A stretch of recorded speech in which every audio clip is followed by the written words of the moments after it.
इस टॉपिक पे तो आपको माइक खोलना ही पड़ेगा। सर एक बार रिपीट कर दीजिए, मेरा नेट फ्लक्चुएट हो गया था बीच में। बस मैं इतनी सी बात पूछ रहा हूँ कि दिल्ली में जो सीजेपी का प्रोटेस्ट हुआ, या अभी झारखंड में जो प्रोटेस्ट चल रहा है एग्जाम लीक को लेके, उसके बारे में क्या विचार हैं आपके?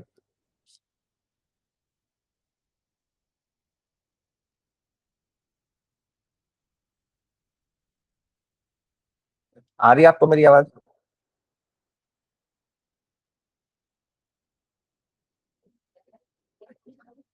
ये तो विचार भी गूगल करके बताएंगे। सर घोटाला तो है ही सर, ये वैसे मतलब देखा जाए तो। घोटाला तो है ही, उसके अलावा कुछ समझ में आया इस प्रोटेस्ट से? कहीं हमारे फंडामेंटल राइट से कनेक्टेड है?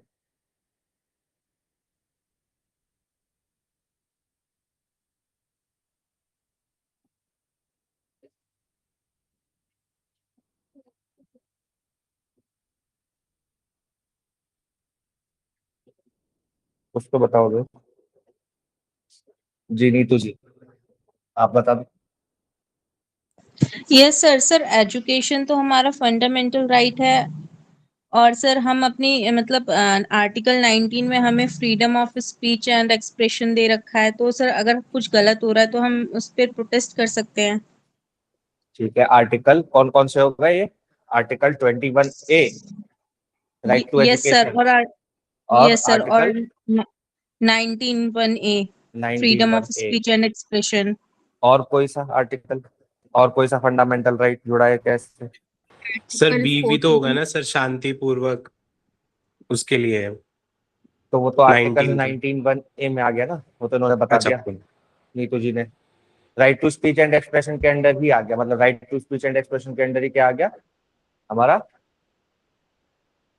स्वतंत्रता, एक्सप्रेशन का अधिकार। और कोई सा अधिकार सर 19 के अंदर या अपॉर्चुनिटी, कहीं? इक्वालिटी। एग्जाम जो है फेयर कंपटीशन को ब्रेक करते हैं। फेयर कंपटीशन को ब्रेक करता है आर्टिकल 14, राइट टू इक्वालिटी, क्योंकि जिसके पास पेपर पहले पहुंच गया, वो जिसके पास पेपर नहीं पहुंचा उससे अलग हो गया, है ना। और कोई रीजनेबल क्लासिफिकेशन नहीं है ये कि उसने पैसे दिए तो उसको पेपर मिल जाना चाहिए, है ना। तो ये क्या हो गया, आर्टिकल 14 का वायलेशन हो गया। और कौन सा आर्टिकल जुड़ता है?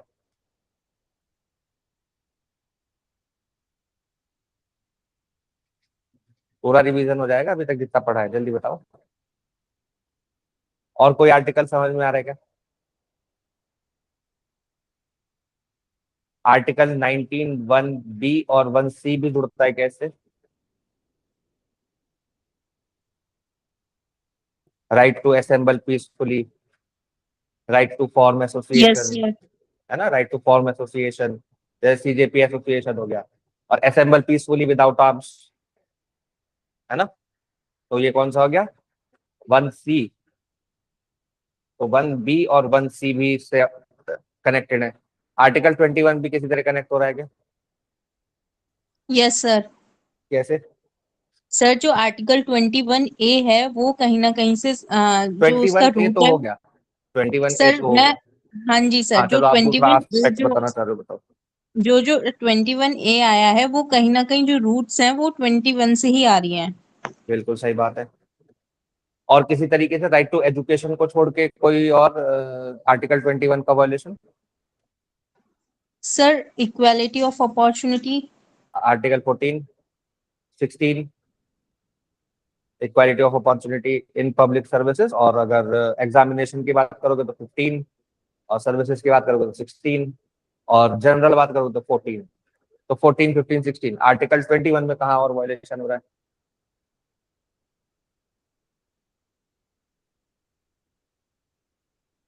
सर ये वाला क्वेश्चन एक बार रिपीट करें, थोड़ा समझ नहीं आया। Article 21 other than right to education कैसे इफेक्ट हो रहा है इस प्रोटेस्ट के अंदर?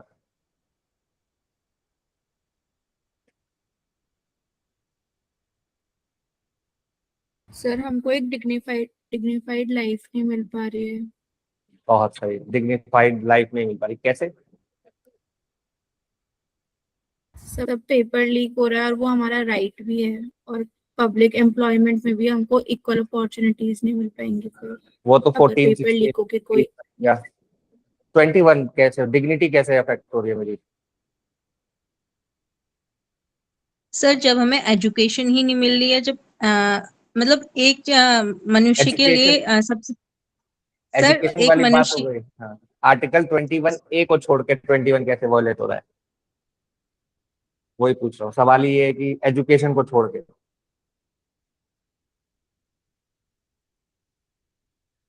प्रोटेस्ट करना अधिकार है हमारा, नहीं है? Right to yes move sir. Freely, right to assemble, right to form association, article 19 protect करता है। आर्टिकल 19 के एक्सरसाइज के लिए अगर मेरे ऊपर लाठीचार्ज किया जाएगा, लाठीचार्ज भी कैसे? इलेक्ट्रिक बैटन से, पैलेट गन्स चलाई जाएंगी, AK-47 का यूज किया जाएगा मॉब कंट्रोल के अंदर, तो सीधे सीधे मेरे right to life with dignity के ऊपर क्या है? हमला है।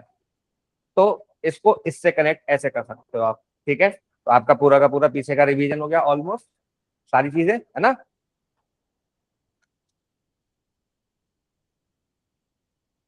बताओ हुआ कि नहीं सर हुआ? मेंटल ट्रॉमा और सुसाइड की वजह से भी हम आर्टिकल 21 से कनेक्ट कर सकते हैं। मेंटल ट्रॉमा भी बिल्कुल, जो उनको चोटें लगी उससे जो उनको मेंटल ट्रॉमा हुआ, बच्चों के ऊपर पैलेट गन्स चलाई गई। एक मेरे ख्याल से उसके अपर बॉडी के ऊपर भी चोटें हैं, मेरे ख्याल से। क्या उसकी तो फोटो आई थी कि अपर बॉडी के ऊपर चोटें हैं, जबकि गाइडलाइंस क्या कहती हैं कि पहले तो मॉब कंट्रोल के लिए पैलेट गन्स का यूज ही नहीं कर सकते, और करना भी है लेस लेथल वेपन का यूज करना है तो बिलो कमर, कमर से नीचे ही उसके ऊपर चलानी है। और पैलेट गन्स में ये हो ही नहीं सकता। पैलेट गन्स क्या करती है? पैलेट गन्स एक शॉट में बहुत सारी उसके अंदर से बुलेट्स निकलती हैं, बहुत सारे छर्रे निकलते हैं छोटे छोटे, और वो बहुत सारे छर्रे निकलते हैं 100 मीटर तक फैल जाते हैं। तो उस 100 मीटर के दायरे में जो भी होगा उसको लग सकती है ना? तो ये है कि किसी एक पे पिन पॉइंटेड आप उससे वार कर ही नहीं सकते। तो पैलेट गन्स का यूज मॉब कंट्रोल के अंदर स्ट्रिक्टली प्रोहिबिटेड है। इसके अंदर UN ने भी प्रोहिबिट किया हुआ है, बल्कि हाँ जी आयुष जी बताइए। बट सर मेरा मतलब एक डाउट है, मे बी थोड़ा गलत हो, कि जो 21A है सर, वो तो जो 6 से 14 साल या इन उम्र के बच्चों की बात करता है एजुकेशन की, और वो तो वहाँ पे बड़े लेवल के एग्जामिनेशन की बात हो रही है प्रदर्शन में। 6 से 14 साल तक के बच्चों के लिए वो कहता है कि फ्री एजुकेशन मुफ्त होनी चाहिए। शिक्षा। राइट टू एजुकेशन जी। तो आपका भी है, राइट अच्छा, टू एजुकेशन ठीक तो है। आपका भी है। वो ये कहता है कि ठीक है सर। उनके लिए तो कंपलसरी और फ्री होनी चाहिए। और ये ठीक है हमने सर। पढ़ा कि उन्नाई कृष्णन में तो ये बोला था कि उसके बाद भी होनी चाहिए, depending upon the capacity and economic development of the state. जो हायर एजुकेशन है वहां पर भी फ्री होना चाहिए। लेकिन वो तो फिर पार्लियामेंट ने आर्टिकल 21A लाके, राइट टू एजुकेशन एक्ट लाके ये सब कुछ खत्म कर दिया और 6 से 14 साल तक के लिए फ्री किया। ठीक है, आ सर जाते हैं। हाँ जी, सर मैं कुछ एक्स्ट्रा बोल सकती हूँ? बिल्कुल बिल्कुल बोलो। सर ये जो अभी इन्होंने बोला है आर्टिकल 21A, तो सर इसको भी हम आर्टिकल 21 से कोरिलेट कर सकते हैं सर, मोहिनी जैन वाले केस से। बिल्कुल, क्या कहता है मोहिनी जैन वाला केस? सर वो कैपिटिज्म फी केस था सर, कर्नाटका का था। कैपिटेशन फीस का? हाँ जी सर। कैपिटेशन फीस नहीं चार्ज कर सकते, है ना? Yes sir. कैपिटेशन फीस क्या होती है? इसमें मतलब जो एक तरीके से आप मतलब एक कुछ ज्यादा से ज्यादा मतलब पूंजी ले रहे हो। कैपिटेशन फीस होती है डोनेशन, जो एडमिशन के नाम पे कई बार कॉलेजेस पैसे ले लेते हैं कि हमारे एडमिशन देना है, यस लाओ सर। 1 लाख रुपए दे दो। वो जो कैपिटेशन फीस होती है उसको बोलते हैं कैपिटेशन फीस। तो उसके लिए प्रोहिबिट किया था, ठीक है, मोहिनी जैन वाले केस में। तो वहां पर भी जो इशू था वो 14 साल से ऊपर के बच्चों का था, कॉलेज में एडमिशन के लिए था। तो उसमें भी सुप्रीम कोर्ट ने कहा कि राइट टू एजुकेशन तो सबके लिए है ना, केवल फ्री और कंपलसरी है 6 से 14 साल के लिए, है ना? यही था ना? तो आ जाते हैं अपने राइट टू रिलीजन पे। राइट टू रिलीजन क्या कहता है, यानी कि फ्रीडम टू रिलीजन क्या कहता है? सबसे पहले आता है आर्टिकल 25, कहता है कि every person has freedom of conscience and right to freely profess, practice and propagate.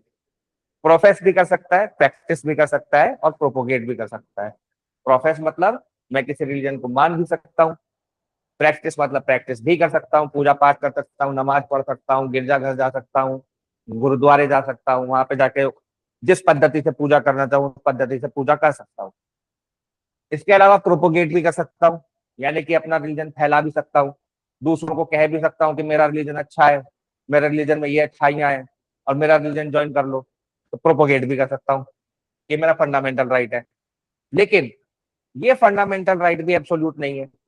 ये फंडामेंटल राइट के ऊपर रेस्ट्रिक्शंस लगाई जा सकती हैं, रीजनेबल रेस्ट्रिक्शन पब्लिक ऑर्डर के नाम पे। अगर मेरा प्रोपोगेशन, मेरा धर्म का फैलाना पब्लिक ऑर्डर को क्या करता है, हैम्पर करता है, तो ऐसे प्रोपोगेशन के ऊपर रोक लगाई जा सकती है ना।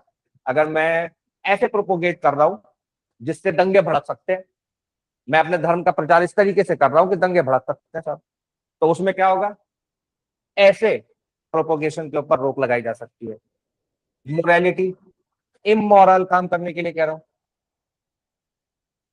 इमोरल है मेरा जो मेरी जो प्रैक्टिस है वो इमोरल है। जैसे देवदासी प्रथा। क्या होता है देवदासी प्रथा, कोई बता सकता है मेरे को, क्या होता है देवदासी?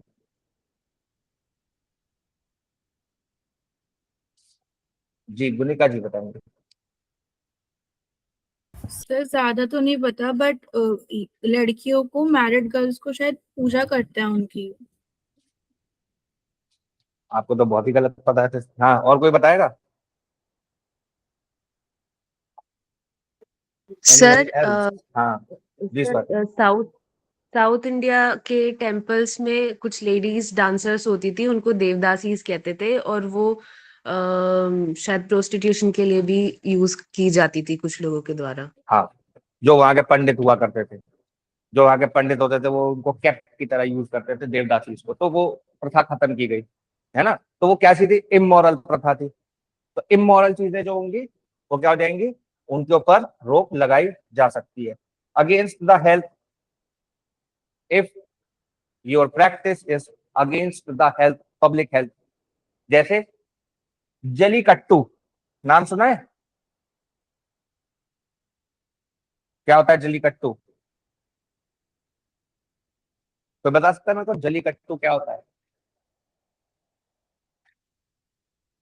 नहीं, नीतू जी ने सर तो मना बैले कर की दिया। रेस कराते हैं शायद हाँ, आप साउथ लोगों ने में। मैक्सिको में देखा होगा, मैक्सिको में बुल सर फाइट होती है। कार्टून में देखा है। हाँ? किसमें देखा है? कार्टून में। कार्टून में, हाँ कार्टून में आता है। पुराने कार्टून्स में एक जगह बुल फाइट दिखाई गई है, मुझे याद है। तो ऐसा सिर्फ विदेशों में नहीं होता, हमारे भारत में भी होता है जलीकट्टू का त्योहार।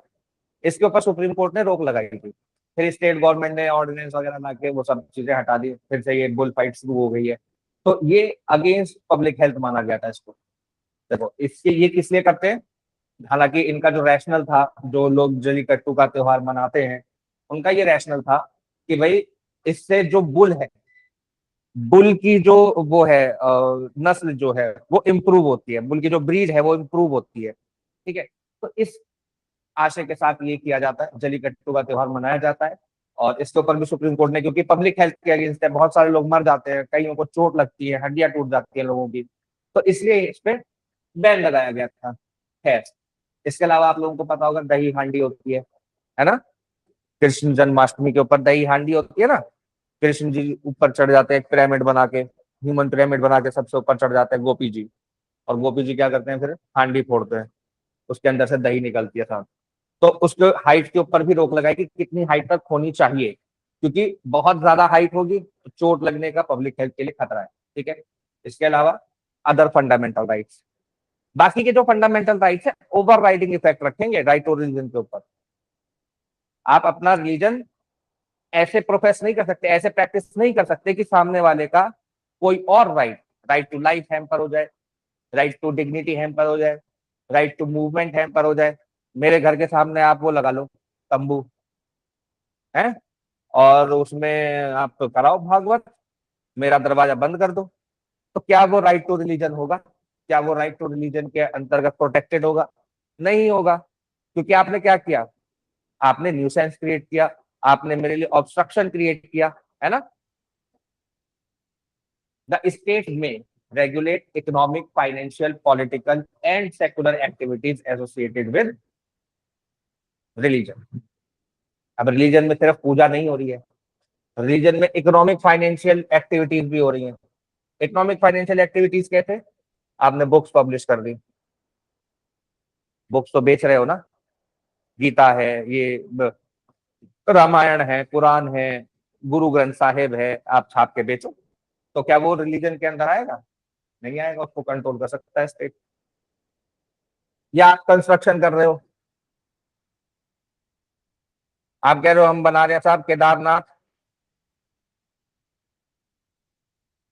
ट्रस्ट सोसाइटी, इसके अंदर हम 5 स्टार वो बनाएंगे, 5 स्टार फ्लैट्स बनाएंगे और बेचेंगे लोगों को, क्योंकि केदारनाथ के नाम पे है, तो हमारा राइट टू रिलीजन है, कोई रोक टोक लगा नहीं सकता। तो ऐसी जगहों पर सरकार क्या कर सकती है, उसको रीजनेबल रेस्ट्रिक्शन से उसको कंट्रोल कर सकती है, ठीक है। इसके अलावा जैसे पॉलिटिकल एक्टिविटीज हैं कनेक्टेड विद रिलीजन, तो उनको भी क्या कर सकती है, कंट्रोल किया जा सकता है। इसके अलावा सेकुलर एक्टिविटीज है, जैसे आपने मान लो कोई स्कूल खोल दिया, कोई हॉस्पिटल खोल दिया, इसके अंदर जो स्टाफ होगा, जो एडमिनिस्ट्रेटिव स्टाफ होगा, जो टीचिंग स्टाफ होगा, उसकी क्या क्वालिफिकेशन होनी चाहिए, इन सब का पर स्टेट का कंट्रोल है। तो स्टेट कंट्रोल कर सकता है किनको, रेगुलेट कर सकता है economic, financial, political and secular activities associated with religion, ठीक है। Make laws for social welfare and reform, state का अधिकार है कि वो रिफॉर्म के लिए, सोशल वेलफेयर के लिए लॉ बना सकता है। Open Hindu religious institutions of public character for all sections, सभी सेक्शंस ऑफ सोसाइटी के लिए हिंदू रिलीजियस इंस्टीट्यूशन ओपन है। इसके अंदर हिंदू के अंदर सिख और बौद्ध भी आ जाते हैं, ठीक है। एक्सप्लेनेशन में याद रखेंगे, वियरिंग कृपान, जो सरदार लोग कृपान पहनते हैं, और कैरिंग कृपान, और साथ में ये क्या क्या हो जाएगा, उनके रिलीजन के अंदर आ जाएगा कृपान रखना, ठीक है। तो उनको कृपान रखना अलाउड है। For the limited purpose of article 25B, Hindu include Sikh, Jain and Buddhist, ठीक है, ये मैंने आपको बता ही दिया। इसके अंदर Stanislaus versus state of Madhya Pradesh में कहा गया, the right to propagate religion does not include right to convert another through force. आप फोर्स कन्वर्जन नहीं करा सकते, तो फोर्स कन्वर्जन के अगेंस्ट आजकल लॉज आ रहे हैं, है ना। फोर्स कन्वर्जन के अगेंस्ट महाराष्ट्र में लॉ आया, इसके अलावा 1-2 स्टेट्स में और लॉ आया है, तो इसको अच्छे से याद रखना, ये पूछा जा सकता है एग्जाम के अंदर, ठीक है। Article 26 religious denomination, what is religious denomination? कोई बताएगा मेरे को रिलीजियस डिनोमिनेशन क्या होता है?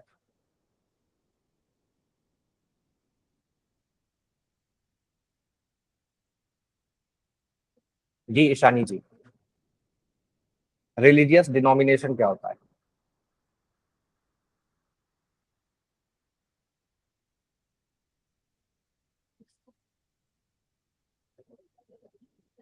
नेहा जी, नीतू गुप्ता जी। सर जो ये मतलब जैसे हमारा हिंदू धर्म है, हिंदू धर्म के अंदर जो बहुत सारी जातियां होती हैं। जातियां नहीं होती हैं, जातियां रिलीजियस डिनोमिनेशन नहीं होती हैं।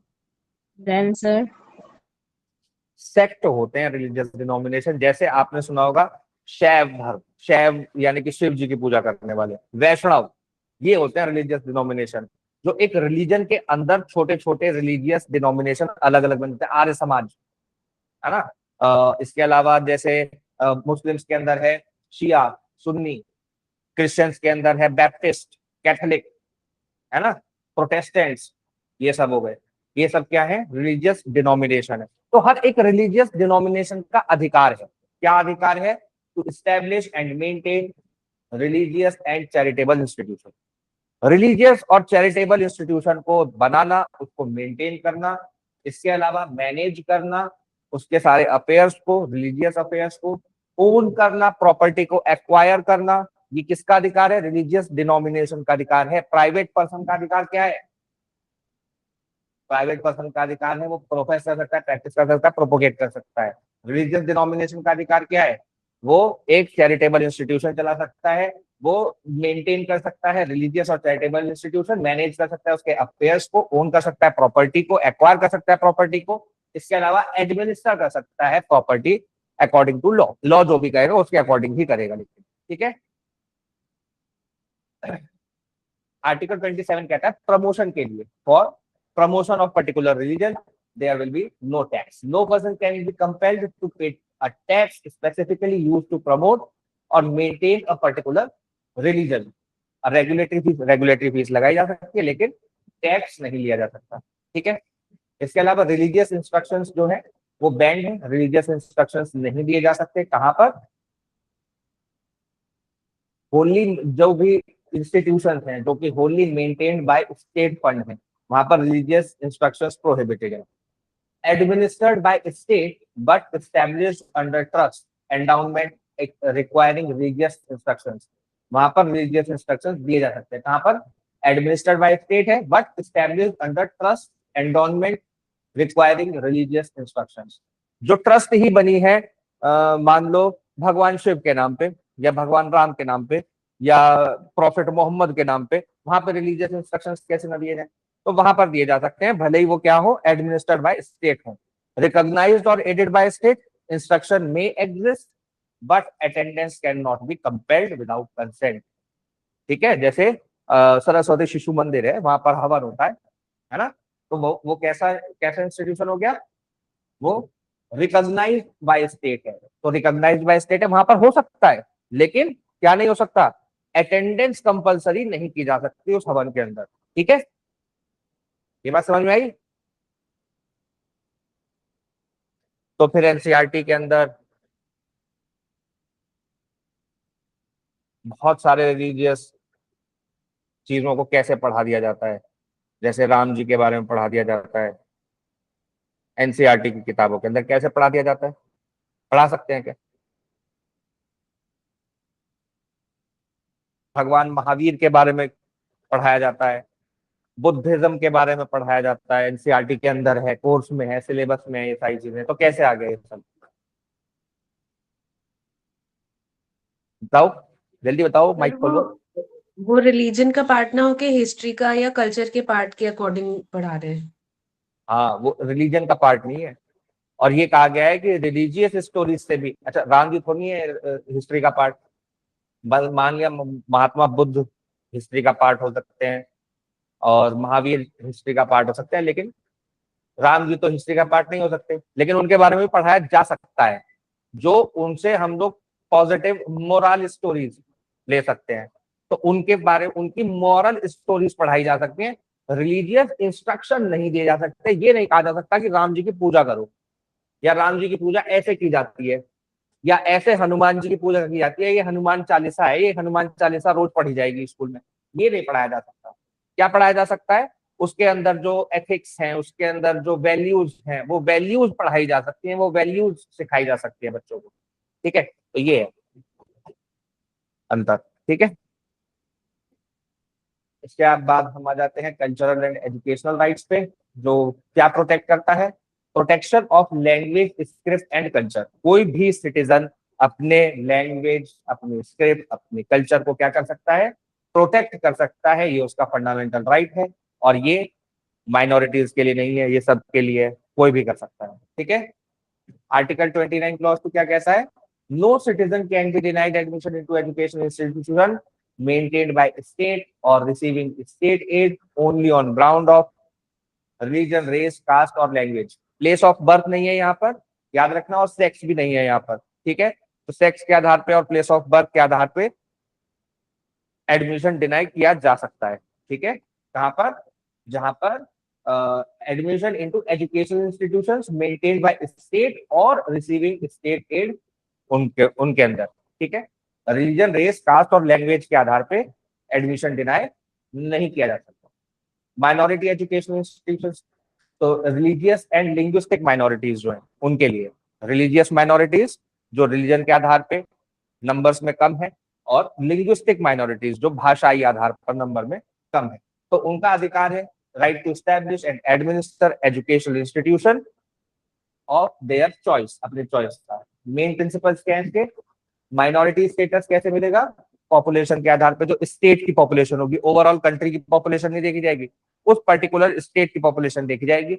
उस पर्टिकुलर स्टेट में वो माइनॉरिटी है तो उसको क्या मिलेगा? माइनॉरिटी राइट्स मिलेंगे, भले ही हिंदू हो और वो किसी ऐसे स्टेट में रह रहा हो जहां पर ज्यादातर पॉपुलेशन क्रिश्चियन है या मुस्लिम है, तो वहां पर वो माइनॉरिटी है हिंदू, ठीक है। The right to administer does not mean right to maladministration. Maladministration करेंगे तो सरकार यानी कि गवर्नमेंट इंटरवीन कर सकती है, रेस्ट्रिक्शंस लगा सकती है इस अधिकार के ऊपर। एडमिनिस्ट्रेशन करने का अधिकार है, माल एडमिनिस्ट्रेशन का नहीं है। हालांकि इसके अंदर भी जो माइनॉरिटी इंस्टीट्यूशंस होंगे, इसके अंदर भी स्टेट यानी कि गवर्नमेंट बताएगी कि एकेडमिक स्टैंडर्ड्स कैसे रहेंगे, डिसिप्लिन कैसा रहेगा, टीचर्स की क्या क्वालिफिकेशन होगी, ये सारी चीजें कौन बताएगा? स्टेट बताएगा, ठीक है। उसके आधार पे वो लोग इंटरव्यू लेके सेलेक्ट कर सकते हैं, ठीक है। State aid can not be denied merely because the institution is managed by minority. केवल इस आधार पे स्टेट की एड को मना नहीं किया जा सकता। इसके बाद आता है आर्टिकल 31A जो 44th कॉन्स्टिट्यूशन अमेंडमेंट एक्ट को जोड़ा गया। इसके अंदर बोला गया कि if minority institution property is compulsorily acquired, the amount paid must not destroy or restrict the Article 30 right. अगर कोई प्रॉपर्टी एक्वायर की जा रही है माइनॉरिटी इंस्टीट्यूशन की, तो उसको इस तरीके से एक्वायर नहीं किया जाएगा कि आर्टिकल 30 हैम्पर हो जाए। आर्टिकल 30 यानी कि उसके जो एजुकेशन इंस्टीट्यूशन के राइट हैं, मान लो किसी ने लाइसेंस लिया एजुकेशन इंस्टीट्यूशन का इस प्रॉपर्टी के ऊपर, कि मैं इस प्रॉपर्टी के ऊपर क्या करूंगा? एक माइनॉरिटी एजुकेशन इंस्टीट्यूशन बनाऊंगा, और वो माइनॉरिटी एजुकेशन इंस्टीट्यूशन की जमीन सरकार को क्या करनी पड़ी?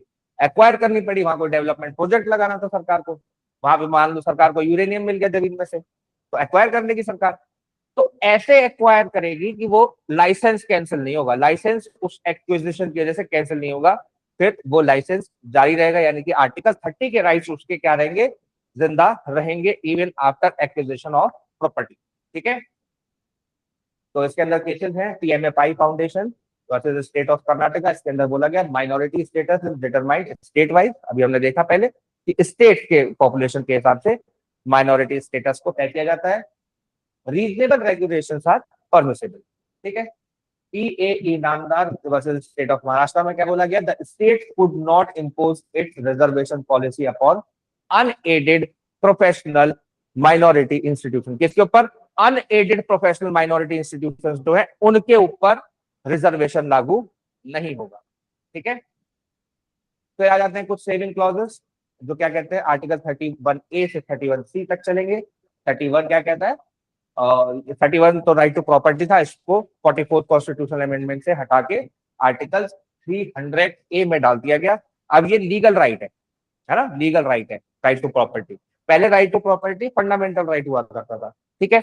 इसके अलावा 31A जोड़ा गया किससे? फर्स्ट कॉन्स्टिट्यूशन अमेंडमेंट एक्ट से। इसके अंदर क्या बोला गया?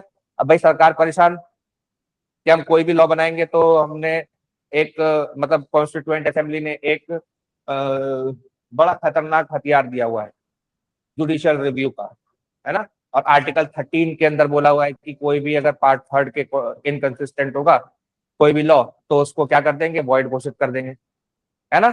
तो इसलिए सरकार ने क्या करा? 31A लेके आई, बोला कि protect certain categories of laws particularly agrarian reform from challenge mainly under article 14 and 19, ठीक है। इसके अलावा फिर 31B और 9th शेड्यूल लेके आए। इसके अंदर क्या बोला कि इसके अंदर जो भी लॉ डालेंगे उसका कोई भी जुडिशियल रिव्यू नहीं हो सकता। हालांकि IR polo versus state of Tamil Nadu के अंदर इसको चैलेंज किया गया, और आईआर पोलो में बोला गया कि बेसिक स्ट्रक्चर को अगर चेंज करेंगे तो सुप्रीम कोर्ट उसका जुडिशियल रिव्यू कर सकता है, भले ही वो 9th शेड्यूल में डाला हुआ हो। वैसे तो 9th शेड्यूल किसने बनाया था? जिससे कि उसके अंदर डाल के क्या कर सके, जुडिशियल रिव्यू से बचा जा सके। लेकिन सुप्रीम कोर्ट ने क्या बोला कि बेसिक स्ट्रक्चर का अगर वायलेशन हुआ तो हम आर्टिकल इसके अंदर शेड्यूल 9 के अंदर के लॉज को भी क्या कर सकते हैं, जुडिशियल रिव्यू कर सकते हैं। ठीक है, इसके बाद आता है आर्टिकल 31C जो प्रोटेक्ट करता है laws generally giving effect to 39B और 39C, यानी कि दो ये डीपीएसपी को क्या रखा, चैलेंज के बाहर रखा। अगर 31B और 31C को हम लोग इंप्लीमेंट कर रहे हैं, यानी कि इन दो डीपीएसपी के अंदर काम कर रहे हैं, तो आर्टिकल 14 और आर्टिकल 19 के आधार पर चैलेंज नहीं किए जा सकते। क्या है 31B? Distribution of resources, resources के डिस्ट्रीब्यूशन के लिए अगर ये कहेंगे कि भाई इक्वालिटी नहीं अपना ये आपने, या आर्टिकल 19 का वायलेशन हो गया, तो वहां पर नहीं बोला सकता। This means national resources like land, mineral, water, forest should not belong only to private few. The government must distribute or manage them so that the whole society benefits, not just elite corporations or individuals. जैसे Vantara, sorry वो तो individual का है ना, वनतारा, वनतारा किसका है, अंबानी का है ना, जंगल ही दे दिया उसको, जमीन दे दी, किसी को 50 रुपए एकड़ के हिसाब से जमीन दे दे रहे हैं, हमको यहाँ पे लाख रुपए एकड़ भी नहीं मिलेगी। आर्टिकल 39C क्या कहता है, प्रिवेंटिंग मोनोपोली, मोनोपोली को रोकने के लिए। This commands the state to check the economic system so that wealth and industries means of production do not get concentrated in the hands of few wealthy individuals which could harm the public। जैसे अंबानी के हाथ में सारा पैसा चला जाना, अडानी के हाथ में सारा बिजनेस चला जाना, ऐसा नहीं करने देना है। उसके लिए आर्टिकल 14 का वायलेशन भी कर सकते हैं, आर्टिकल 19 का वायलेशन भी कर सकते हैं, लेकिन सरकार क्या करती है, ये हमारे कॉन्स्टिट्यूशन के अंदर सोशलिस्ट एस्पेक्ट है, तो ये इंप्लीमेंट करनी जरूरी है। हालांकि मिनर्वा मिल्स में बोला गया, फिर 42nd अमेंडमेंट में सरकार ने कोशिश की कि सभी डीपीएसपी को क्या करेंगे, सारे डीपीएसपी को हम लोग ऐसे ही कर देंगे कि 14 और 19 के अंतर्गत उनको चैलेंज न किया जा सके अगर हम डीपीएसपी के अंदर कोई भी काम करें। लेकिन मिनर्वा मिल्स के केस में क्या किया, सुप्रीम कोर्ट ने इस वाले अमेंडमेंट को स्ट्रक डाउन कर दिया, 42nd कॉन्स्टिट्यूशन अमेंडमेंट एक्ट के उस पार्ट को जो कैसा था, inconsistent with the basic structure of the constitution था। क्योंकि basic structure of the constitution क्या कहता है कि fundamental rights have overriding effect over DPSPs, है ना। प्रॉपर्टी ओनर्स एसोसिएशन केस है 2024 का, इसके अंदर 9 जजेस बेंच ने क्या बोला, that every privately owned resource does not automatically become a material resource of the community under Article 39B. The nature, scarcity, community relevance, and consequence of resource must be examined contextually. यानी कि हर एक property जो कि privately owned है और वो publicly वो automatically material resource, community resource नहीं बन जाता, है ना।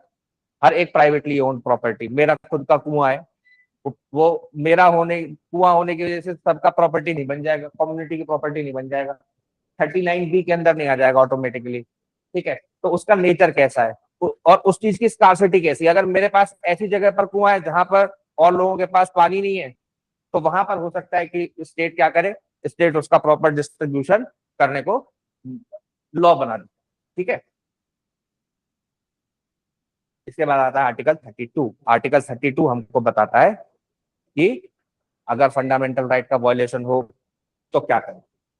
तो आप रिट डाल सकते हो।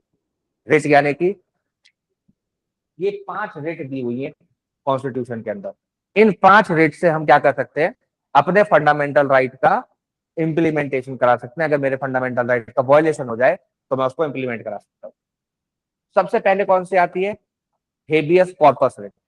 हेबियस कॉर्पस मतलब, कौन बताएगा हेबियस कॉर्पस का मतलब? डिटेंशन के उसमें होता है सर। मतलब क्या होता है हेबियस कॉर्पस का? कॉर्पस का क्या मतलब होता है?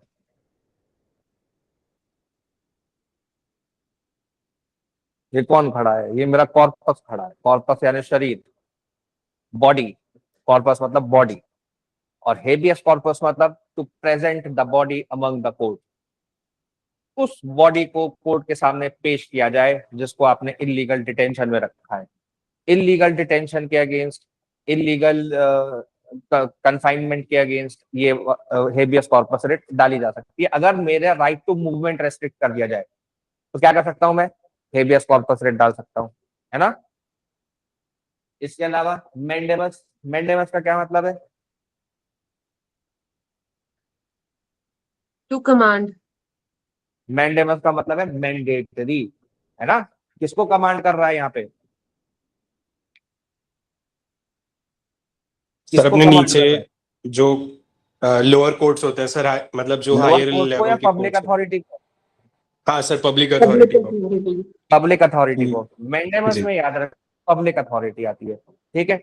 मैंडेमस में जैसे मान लो डीएम है, एसडीएम है, आपके क्षेत्र का कोई अधिकारी है, आप उसके अगेंस्ट मैंडेमस डाल सकते हो अगर क्या करे, वो आपके राइट का वायलेशन करे, आपके फंडामेंटल राइट का वायलेशन करे, तो क्या कर सकते हो आप, मैंडेमस रेट डाल सकते हो। इसके बाद आता है प्रोहिबिशन। प्रोहिबिशन से नाम से ही समझ में आ रहा है, रोक लगाना। यहाँ पे तो उसने कह दिया मैंडेटरी ये काम आपको करना पड़ेगा, कोई फंड है, डीएम रिलीज नहीं कर रहा आपका, मैंडेमस डाल दो। मैंडेमस में क्या करना पड़ेगा उसको, फिर मैंडेमस में रिट इशू होगी, उसके अंदर उसको करना ही पड़ेगा। हेबियस कॉर्पस में to present the body. Prohibition में साफ समझ में आ रहा है क्या कह रहा है, रोक लगाने की बात कर रहा है, प्रोहिबिट करने की बात कर रहा है। किसको प्रोहिबिट करेगा? सर, प्रोहिबिशन लोअर कोर्ट्स को। लोअर कोर्ट्स को। प्रोहिबिट किसको करेगा? लोअर कोर्ट को। किस किस लिए, किस चीज के लिए प्रोहिबिट करेगा? सर जो उसकी लीगल पावर से जो केस है वो बियॉन्ड जा रहा होगा। To ex to exceed the jurisdiction. अगर वो अपनी जुरिस्डिक्शन एक्सीड करने वाला है, अभी की नहीं है इसलिए रोक लगा रहा है कि वो अपनी जुरिस्डिक्शन को एक्सीड करने वाला है। अगर एक्सीड कर दिया तो क्या कर लोगे? अगर कोई ऐसा ऑर्डर पास कर दिया जो उसके जुरिस्डिक्शन में ही नहीं है तो क्या कर लोगे आप?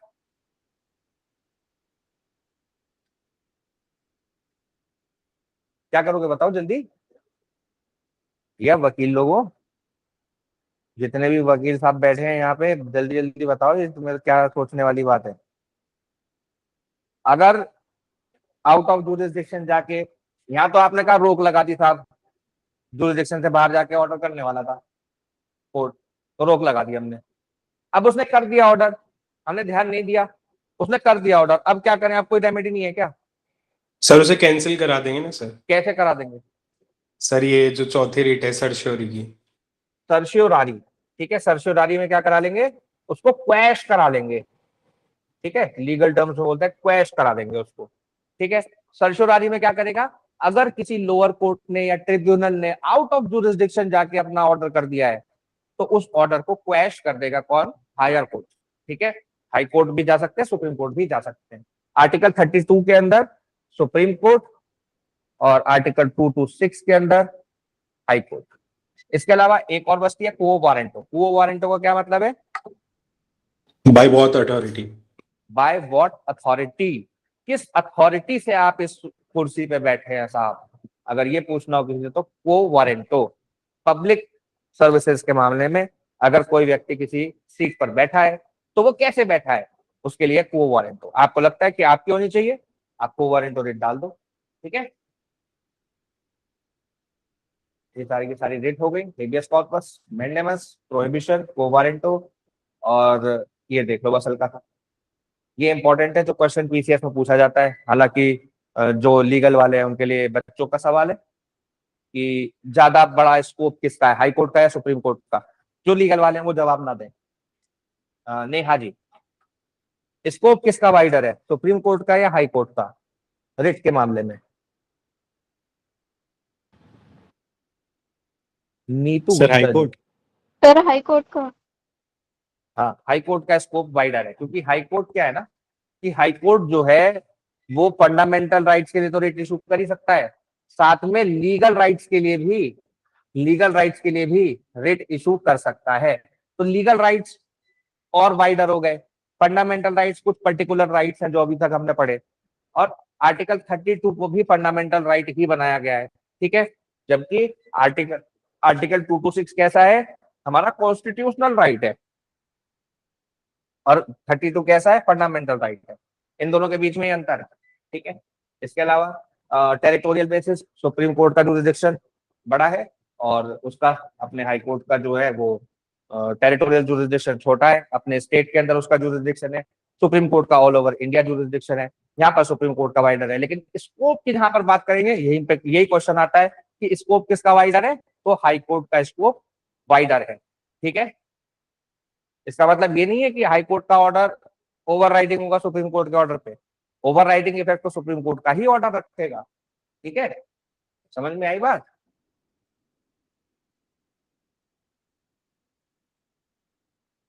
चलो आज सिर्फ इतना ही याद कर लेना, है ना।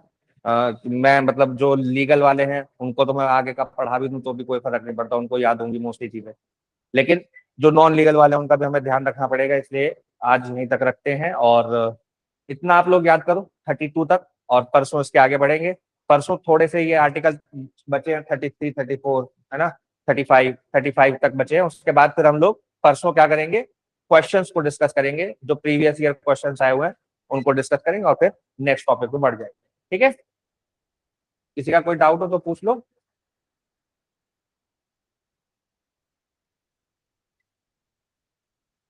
किसी का कोई डाउट नहीं है? सर केसेस भी रखेंगे ना क्लियर सर? है सर। क्या चीज केसेस? Yes sir. मैं समझा